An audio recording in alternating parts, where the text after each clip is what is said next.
মায়ায় আবদ্ধ হতে চান তাহলে আমাদের দেশের সোনালী ধানের ক্ষেতে একটিবার আসুন।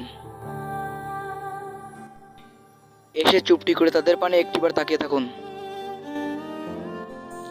দেখবেন কখন যে তাদের মায়ায় পড়ে গেছেন নিজেও বুঝতে পারবেন না। কারণ এটাই হচ্ছে প্রকৃতির মায়া।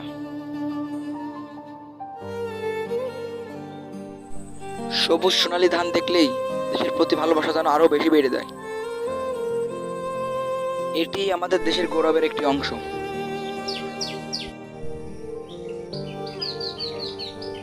ধানের ক্ষেতে ঘুমানোর কি কোনো সুযোগ আছে?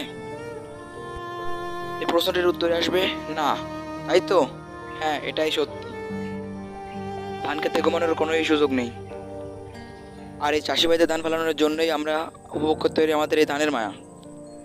এই ভিডিওটি এবং এই ভিডিওটির কথাগুলো যদি আপনাদের কাছে ভালো লেগে থাকে তাহলে একটা লাইক দিতে বলবেন না এবং সাবস্ক্রাইব করতেও বলবেন না।